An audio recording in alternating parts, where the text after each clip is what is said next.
two. Okay.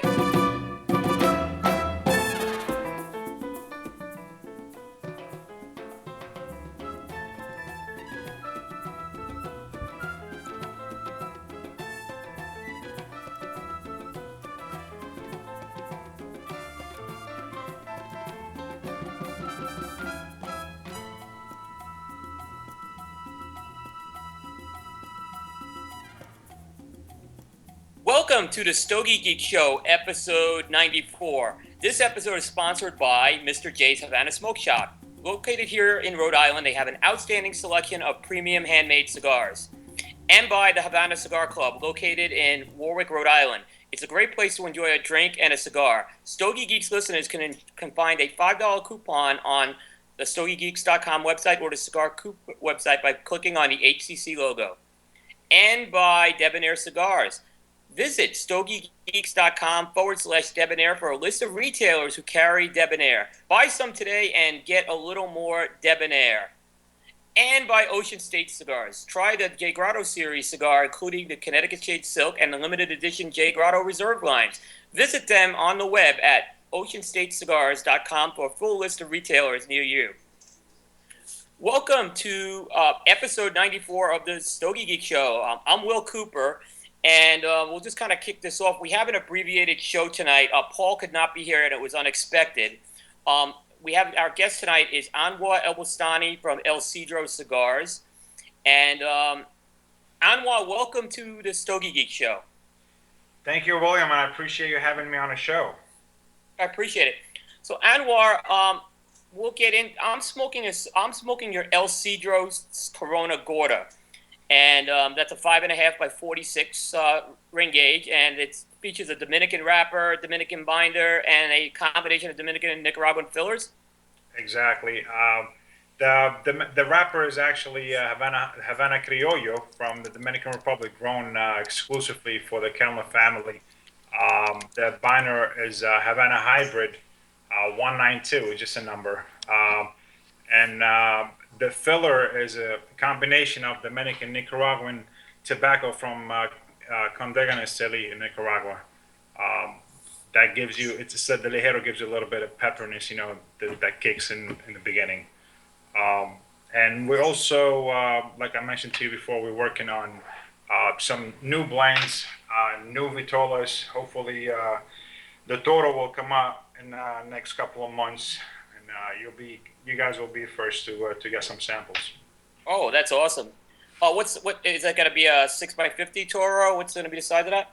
No, the Toro is going to be, we focusing on 6x56. I do have the Corona is 46, the Robusto is a 50, and Toro is going to be a 56. Oh wow! So that's some breaking news here on Stogie Geeks here. Oh yeah. Excellent. So we got a lot to look forward to, and we're going to get a little more into your cigar in a minute. But Anwar, why don't you tell us a little about your background prior to getting into the cigar industry? Well, I'm an immigrant like everybody else. I migrated from Lebanon with my family in 2000, and I decided to join the military after the incidents of 9/11, and I ended up in the Navy. I served for 4.5 years, 4 years. It's not 4.5. It's just that time off I had is about 6 months. I served. I did a tour in Iraq and came back in one piece. Thank God. The whole cigar culture started to become stronger and stronger when I was in the military. We used to do little herbs, me and my buddies, in the downtime. One day I thought I'm not gonna make it back home, and I decided, I said the story before, but I spoke to the cigar and said if I ever make it back home, I'm gonna make a cigar and I'm gonna call it a Cedro because the cedar represents eternity. It's evergreen, it stays alive, and unfortunately some guys never made it back. And we do celebrate with every puff. The smoke goes up in the skies, and I believe that's how we communicate with the guys up there. Came back, stayed about 10 years thinking about making it happen.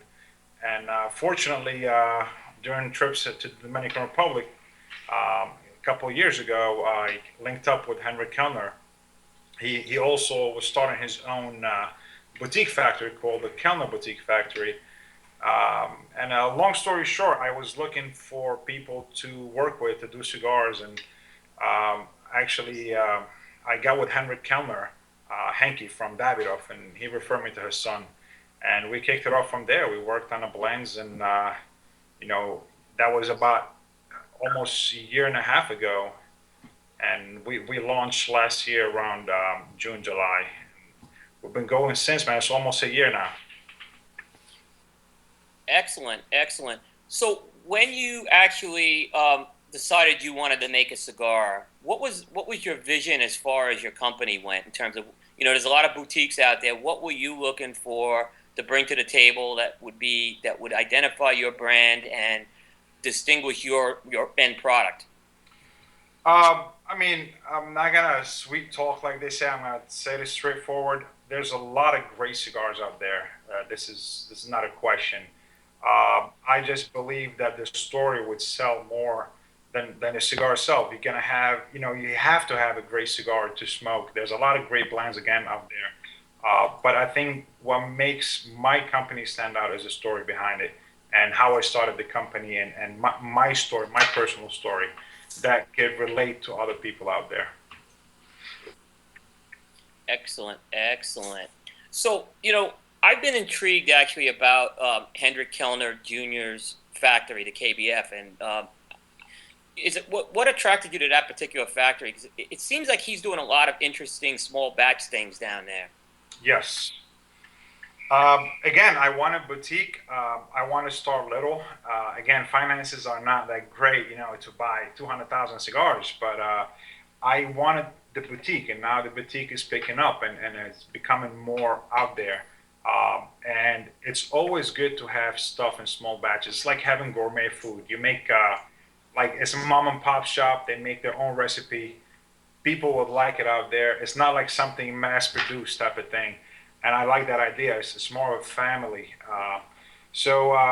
When I got with him, there was actually four rollers, and it was kind of a family feeling where you sit there, you know everybody, you smoke different blends. It's just beautiful. Um, I've been to factories out there where, yeah, 300 rollers. It's like it's a factory.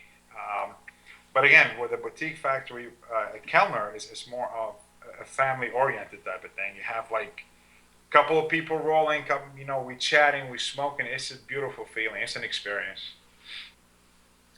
And like beforehand, were you, as a cigar enthusiast, did you smoke like Hendrix Falda's products, Davidoff? Was that something that maybe lured you there as well?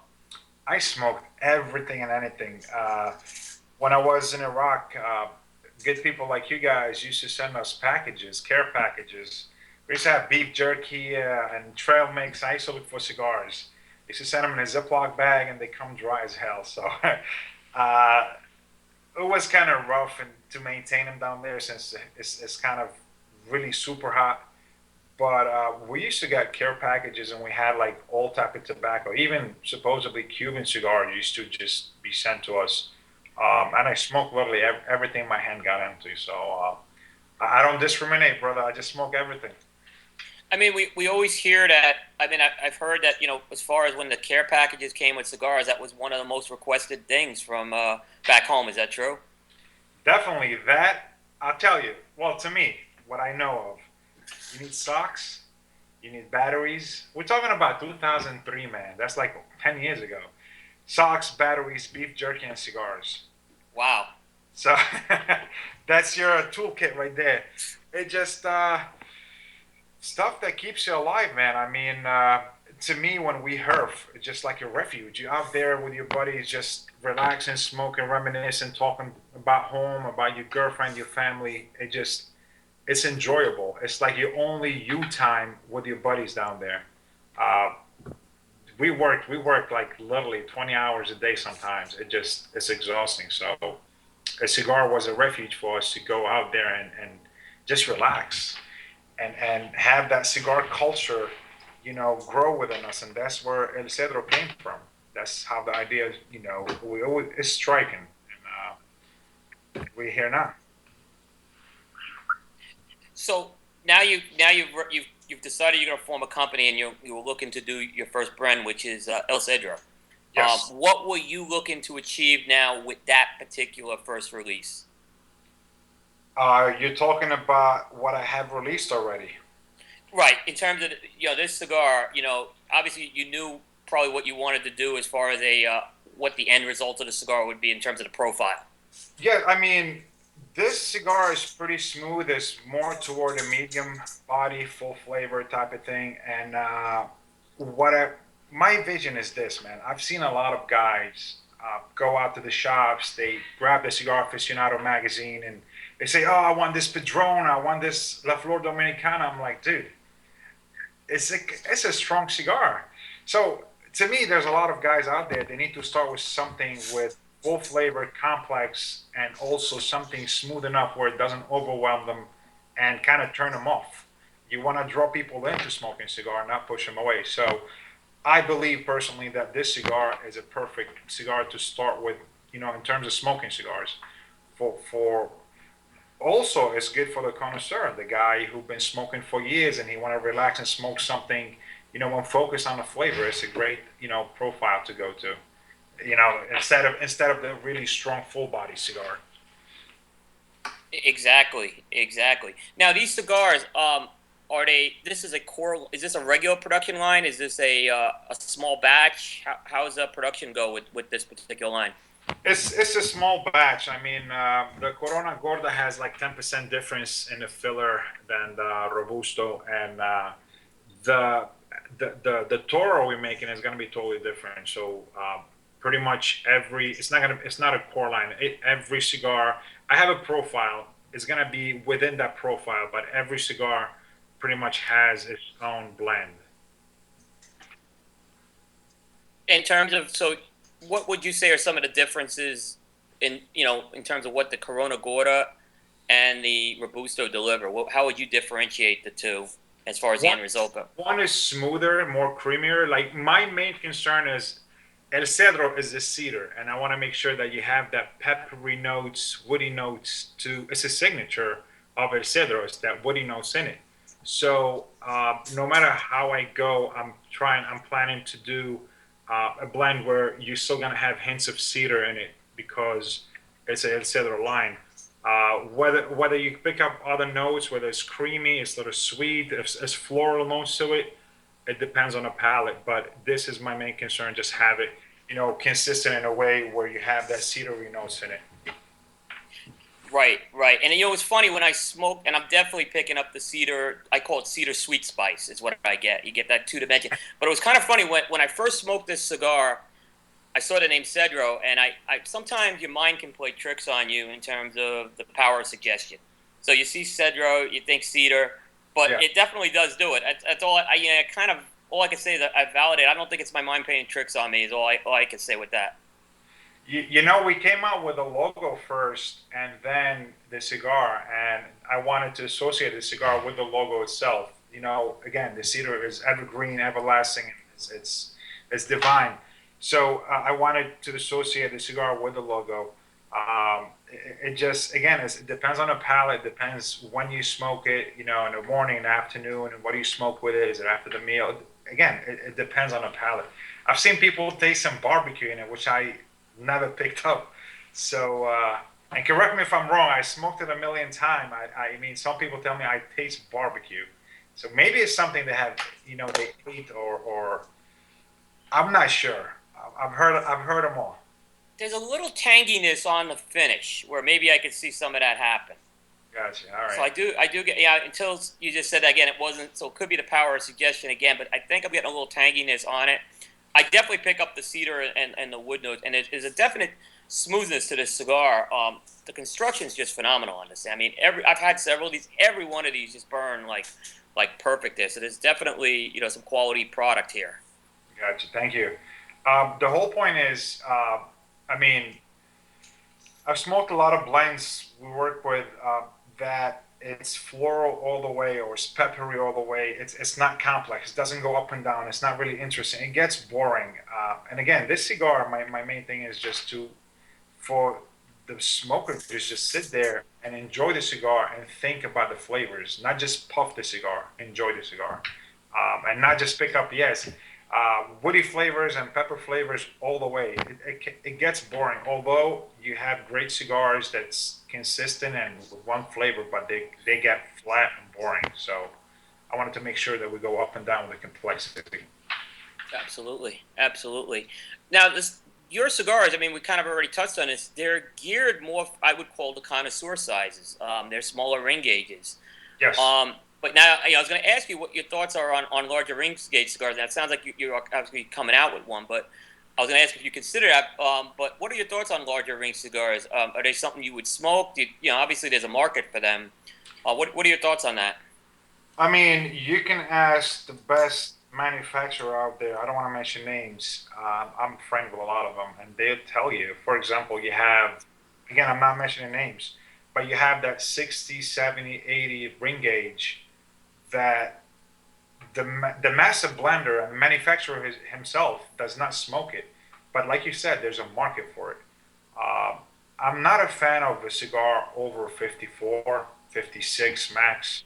It just, my favorite is Corona, Robusto, and Panatella or Lancero, because you can focus on a wrapper. You can actually enjoy the cigar.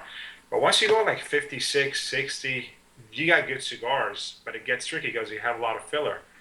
I've seen dudes smoking the 70, 80 ring gauge. I have not tried it to be honest with you, but I can tell you I will not enjoy it. I'm not a fan of big ring gauge, but it sells. It's selling.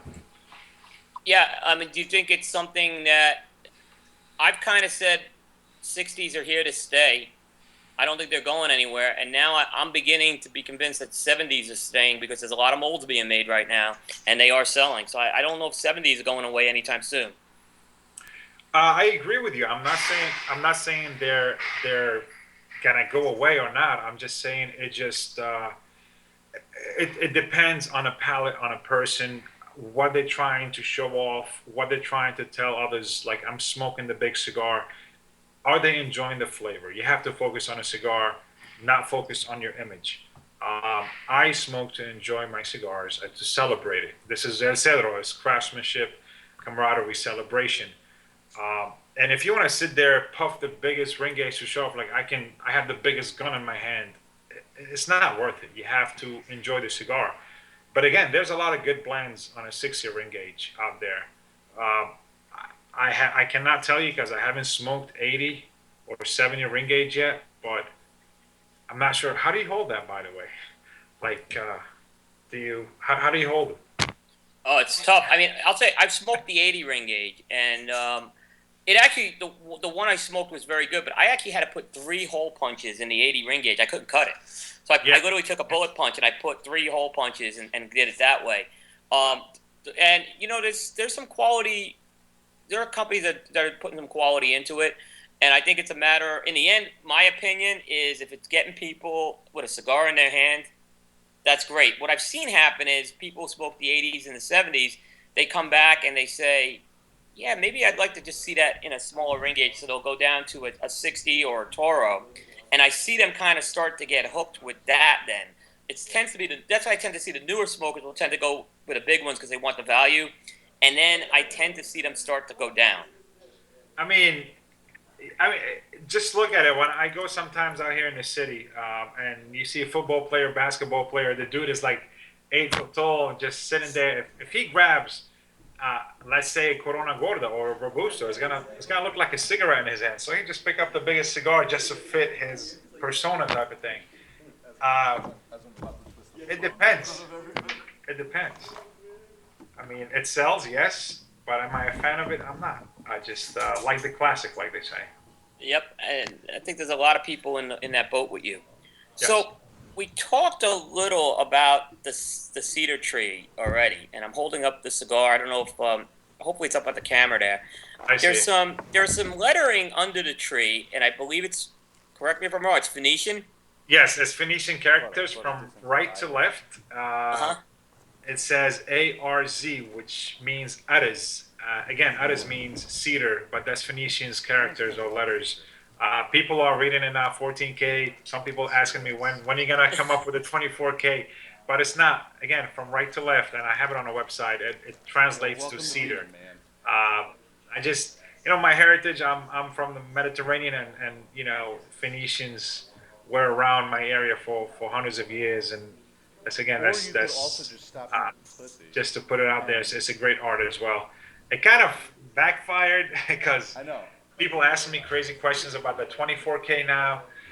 But hey, I'll explain it as many times as I have to. So, You get down? You get so down? No, I mean, I think it's good actually. I mean, actually, when I was writing my review, I had to take it. It was a little tricky to get the characters into the review, but it was yeah. yeah. But I still I kind of like it. So you're from Lebanon. Is Lebanon what cigar smoking? Do people like cigars in Lebanon? Is it a popular art there? Yes, I mean, I didn't grow up around cigars, to be honest with you, but they smoke mostly Cubans, and this is my mission now is to introduce or inject more of Dominican, Nicaraguan tobacco into the market in Mediterranean, and it's a growing market down there. The Middle East and China it's a big market, even Africa. Give you a So everybody like let's say cake to eating it. people ask you they want a soda. Down there they say, give me a Coke. Coke is a soda. Doesn't matter if it's Pepsi, if it's Coca-Cola, if it's Sprite. Give me a Coke. Down there, give me a Cohiba as a cigar. Cohiba could be a Monte Cristo. Right. So it just it's funny because down there they've been smoking Cohiba since it existed. So I wanted to Dude, I went to a inject game on again Saturday. the Dominican tobacco and tell them, look, how about you try this and tell me more about it. And my approach is I've been giving these cigars to a lot of people without ring gauge. I'm sorry, without the ring. So Did it? no Did ring, the it's just a place cigar. seem crazy? And guess what? It works. When you They were smoke watching it and they that? enjoy it. They're not looking at the ring. They're Dude, just the enjoying a place was cigar. shaking. And Right. hopefully that's coming up hopefully soon to take over hopefully the No. Mediterranean and some parts of China we just send them Dominican tobacco. Dude, what the Oh, fuck? that I know there's been some focus with the Dominican. The goddamn I know the country. Dominicans. Hey, Chris, there's some feedback I think coming on your end. Yes. Okay. No, that's not from here. I can hear from somewhere. Okay. Okay. So, I know that I know Dominican makers have been starting to really eyeball China as probably the next big area in terms of a marketplace right now. It is definitely. I mean, Yep. go ahead. So, in terms of the Mediterranean, I got to ask one more question. So, we're fighting a battle here in the States right now, which I'll get to in a minute. But are they fighting a battle in terms of smoking restrictions, bans, taxes, regulation? Is there anything going on there right now? Absolutely. I mean, in terms of bans, I'm not sure, but in terms of packaging, they want everything packaged their own way. That warning they want in Arabic, and they do have the tax. I believe is 100%. So Wow.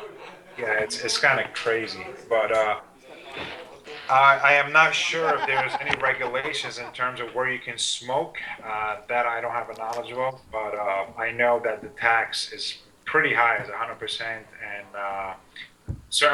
the packaging is not as bad as Australia because Australia they want to have those crazy pictures on the boxes, so it kind of turn off the manufacturers to go there. Probably send them bundles, but they want that crazy,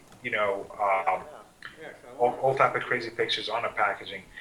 I'm not sure if that what so far. I mean, I send stuff to Kuwait and it's good to go as it is. They don't need any separate packaging. But in terms of tax, that's the only thing that's bad because it's 100%. It's crazy. Exactly. So, Anwar, you right now you're a small manufacturer. You're a small company right now, Yes. and no doubt we're in the fight of our lives right now in this industry with the FDA right now. I mean, so obviously I mean, I don't have to ask. It is a concern, obviously, for you. But are you making some contingency plans right now in case premium cigars are subject to this regulation? What things are you thinking of as far as your business model going forward for that? I mean, I'm sorry. Did you? Yeah, Chris, we're getting some feedback there Oh, on the other end. I used to bowl the TP. Make sure there's still some in there.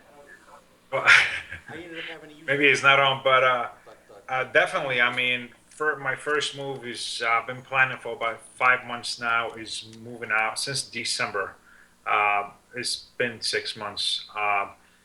I'm planning to move out of New York, and it's kind of tough. I'm planning to move hopefully to Pennsylvania or keep the operation in Miami because New York as it is not friendly.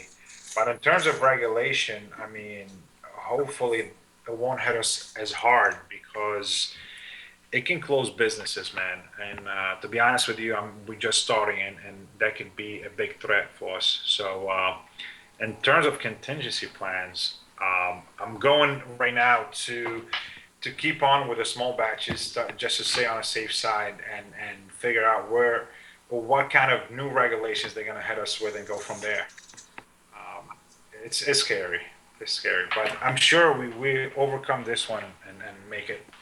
It's not a. We've been getting attacked since forever, so that's not something new. No, it definitely does. I mean, one of the things they've talked about is the the potential $10 price point in the definition of a premium cigar. My gut feel, and I have no insight into this, is they may end up having to compromise on price, but I don't think it's going to be a $10 point. But you just never know. You got to take it seriously. Of course, of Yep, course. yep. So you're dealing with the government there. I mean, Um, it would hurt the yep, retailers, and if it does hurt the retailer, it will kill the manufacturers. Because if the retailers can make it, we can now make it.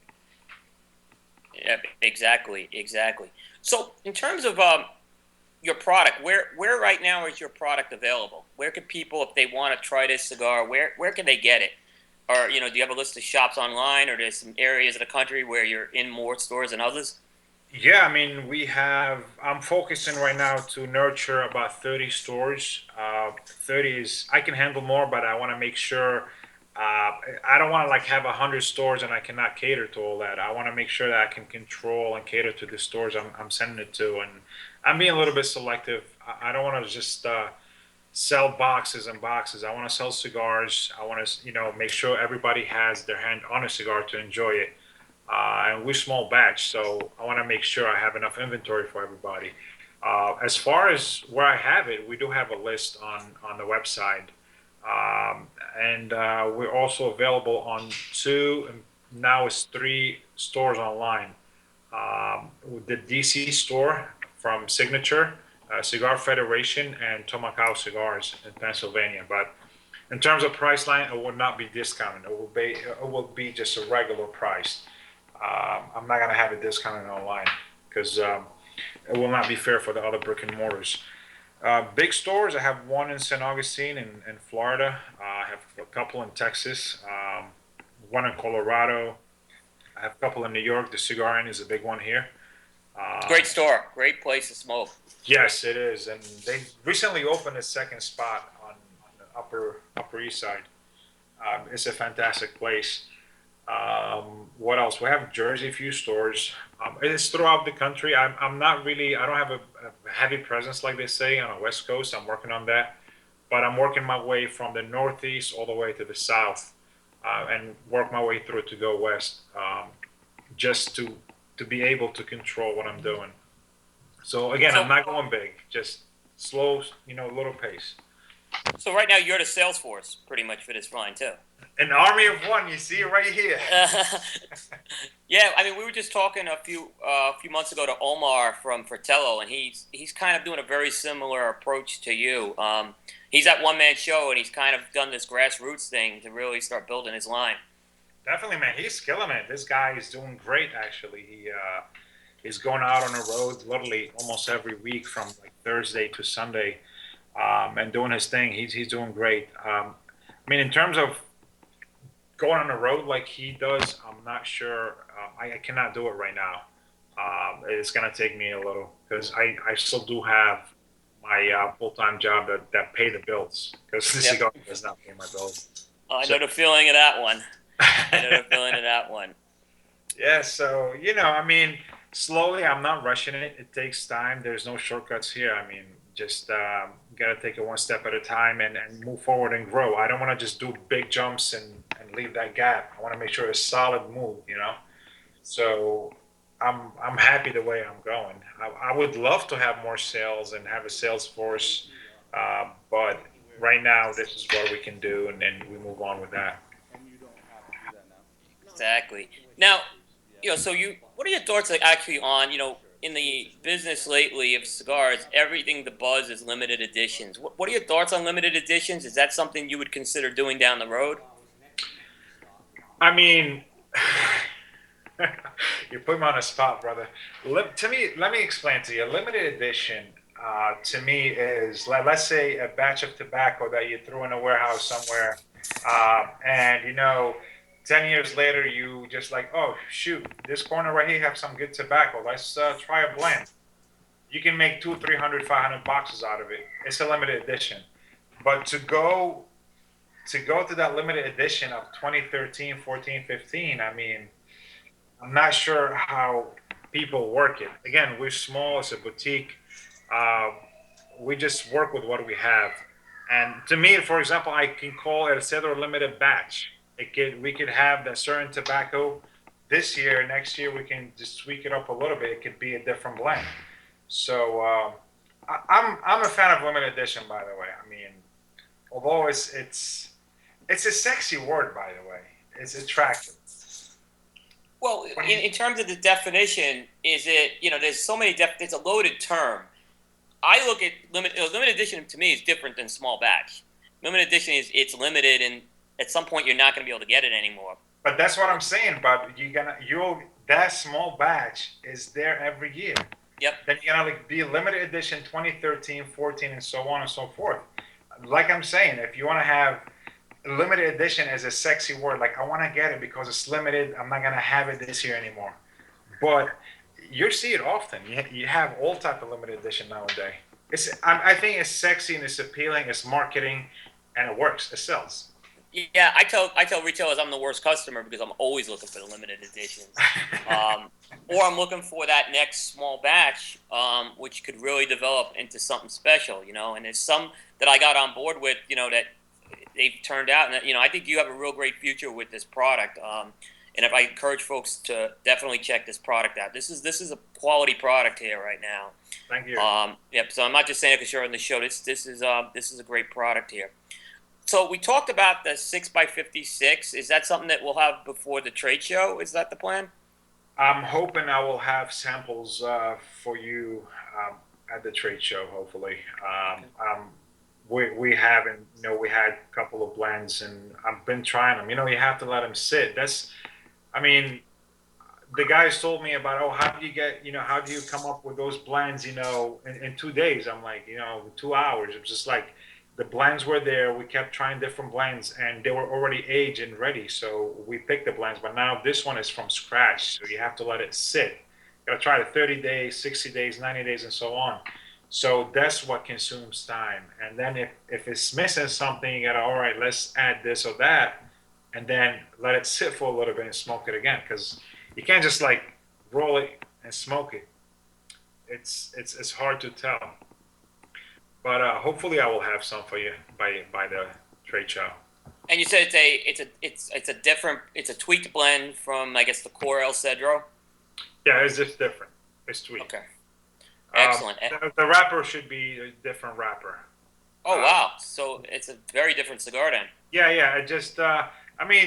We're still gonna have maybe Dominican and Nicaraguan fill and binder, but the wrapper we tried Brazilian wrapper, the Cubra wrapper, and the Matafina wrapper. We're working let's see. You gotta play with the blends and see what we get, and hopefully we'll have something ready by the trade show for you to try. And is that gonna be? It's still gonna be under the El Cedro brand, or is it gonna be a new cigar name? No, it's gonna be El Cedro. It's gonna stay. Okay. Excellent. Any other projects you got in the works right now that you want to share? I'm not putting you on the spot. You can say. No habla inglés, so whatever, it's fine. I'm trying a bunch of different vitolas that I'm working on, so that's like down the line. But again, I want to make sure the Corona Robusto and the Toro just are solid in the market and then to do something new. Just to keep it keep it out there. And definitely something like Lancero is in my mind. I want to have something like that in the future. That's a definite because this is like my favorite cola right now. And I'll keep you posted. That's interesting. Yeah, I mean, I think there's been a lot of people going Lancero this year, and a lot of people saying the same reason as you. It's their favorite one, and they just want to put something out there with it. And I Yeah, guess with the risk of it, I mean, I guess you minimize some of the risk. I don't like to use the risk, but by being small batch, that kind of affords you to mitigate some of your risk, I guess. definitely. That's a plus. Yeah. I mean, have you ever had like a cigar and you said, I wish I can smoke it in a smaller ring gauge? This is my case every time. Like, all right, this is a 6 by 60. I wish I can have a Robusto because you can imagine the flavors that will be more concentrated in this blend, but in a smaller Vitola. Because the big ring gauge are pretty much filler, has a lot of filler. The bigger the gauge, the more filler you have in there. So, and again, the smaller, the more you focus on the wrapper itself. So let's see what happens. Yeah, excellent, excellent. I'm looking forward to it. So I know you mentioned earlier in the program that you smoke a lot of cigars. What are some cigars you enjoy today? You know that maybe aren't your brand. And it's okay if you just say you smoke your own brand too. We have a lot of folks that say that as well. No, I mean, to me, I like to smoke different stuff just to see what's out there and who's doing what. And again, I smoke the cigar without the band. I take the band off.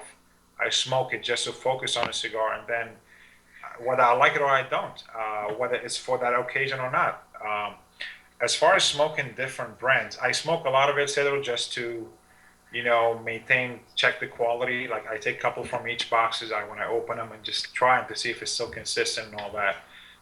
Because remember here, I'm in New York and the humidity level went up and down quickly, Sure. especially when we had the storm and it was kind of hard to maintain, the humidity in the warehouse. Just like kind of every day you have to maintain that water and clean up all that stuff. It's just crazy. But in terms of smoking other brands, I smoke from Davidoff to Arturo Fuente to Tatuaje. Tatuaje never go wrong. To Padron to pretty much everything. My favorite now, there's a brand called Hispaniola. Not sure if you heard of them. I have heard of them.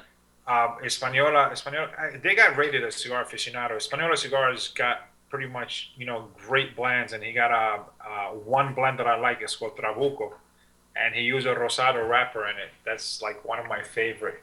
I really enjoy the blends that Hugo makes from Hispaniola. And then, like I told you, I smoke everything. I like to see what's out there, and whether you enjoy it or not. There's a cigar for every palate. There really is. It is. We're definitely in this what I would call impressionistic period. I don't want to say the word boom, but we're in this creative. We're in this creative period right now in the cigar industry that I don't think has ever existed before. And the blends have just never been better. They've never been more creative. Everything from the product to the marketing. I think it's a real good time. And it would be a shame, like I said, if the FDA would put a stamp in it, unfortunately, because it's a great time right now to enjoy cigars. Definitely. I mean, if they do the regulation they want to do, they will kill the business. They will hurt the industry. But in terms of cigars, there's a lot of creative people, like you said, out there, and there's a lot of good blends out there. So you can actually smoke a cigar every day for like the next 5 6 years, and you still have cigars out there to try. That's a beautiful part, and that's the beauty of the industry. You can blend. It's like spices. You can blend tobacco from all different regions, and I've some people ask me a question like, how do you have, let's say, the Havana seed grown in one area in Dominican Republic, let's say, for example, Cotuí, and you go to a different area in the Dominican Republic with the same seed, and the tobacco tastes different. It just, again, it's the soil, it's the whole environment around it that affects the tobacco. And that's the beauty of it, man. You can mix and match different tobacco to make a blend. And I'm sure there's an infinite blends out there. You can make as many blends as you want. Hopefully, we call one William one day. There we go. Well, we Yeah, could so talk. We could talk. I love it. I love it. yeah, Yeah. So in terms of, again, you smoked a lot of cigars. Who are some people in the industry have you really kind of looked up to? Have any of them been mentors? And I know you mentioned the Kellners, obviously. Are there anyone else in the industry out there? I would mention Hugo Melo. He's or Melo. He's from Casa Española. He got a shop in Jersey, and he's the man behind the Española cigars. We just, like ladies sit and talk about makeup. We sit and talk about cigars all night long, and he will tell me things about what if you mix this and that, what would get, and just like brainstorming and talking cigars, and that's he's one supportive guy. From the other guys, I mean, when I go to Dominican Republic, I hang out with the Ventura family sometimes, and with Kellner obviously, and with Don Eladio from Davidoff. He's got some interesting blends of his own. That his personal blends that he smokes is just really good. It's not close to Davidoff. It's just amazing. But I'm open to learn from everybody. I'm the new guy on the street, like they say, and I was not raised in a tobacco, with a tobacco background where the family come growing tobacco and all that. So there's always room to learn and grow in this industry. That's the beauty of it. Excellent, excellent. Anwar, thank you very much for the time here. Enjoying the product very much. Thank you. If folks want to contact you, are you on social media where they can reach you? Definitely. El Cedro Cigars across the world. You have it on Instagram, El Cedro Cigars. On Facebook, it's the same, also El Cedro Cigars, as well as our website, elcedrocigars.com. I'm all over, man. Every social media, new, old, I'm out there just to make sure I'm available for everybody. But they can email us at cedar@elcedrocigars.com. Anwar, thank you very much for being a guest on the Stogie Geeks. Thank you for having me on. Thank you. So, just for the folks, obviously we had to do an abbreviated show tonight because Paul could not be here. It was very unexpected. So I want to just mention a few things before we kind of wrap up the show. First up, I did advertise a contest tonight, and the contest was going to be revolved around our segment. And because the segment, in order to do the contest, we needed to have multiple Stogie Geeks here. We could not do it. But I did say if folks did tune in, they'd have a chance for an extra entry into this contest, and I'm still going to honor that. So if you send me, the contest is for a box of San Cristobal Clásicos, sponsored by me. And all you need to do is email the show at stogiegeeks.com. Put episode 94 contest in the title, and put the two Vitolas that El Cedro is available in. So you list the two Vitolas, you put it to the show at stogiegeeks.com. Make sure you put episode 94 contest. I will honor that extra entry, and we probably will not run that segment for a couple of weeks. The reason why we're not going to run that segment for a couple of weeks is we have some guests coming on the next couple of weeks that are probably going to run over. First, we're going to have on next week, live in the studio, Mr. Paul Joyle from Ocean State Cigars and Mr. Phil Zengi from Debonair Cigars, two of our sponsors. But if you've heard them on the show before, you know that they're Stogie Geeks at heart. So that's going to be a really good segment. And then we have scheduled on May 22nd, Steve Saka. And I think everybody knows who Steve Saka is, former CEO at DrewEstate. So that should be a very interesting segment. So I'm thinking on the 29th we will run the contest. But like I said, if you're listening to this and you hear it, just send that email one more time to the show at stogiegeeks.com. Episode 94 contest. The two Vitolas in the El Cedro cigar will get you that extra entry. A final note, we always ask folks to join the CRA, and that time is not more important than now. And I can't stress how important it is. Most importantly, Cigar Rights of America recently announced some guidance on how to respond for public comment to the FDA regulations.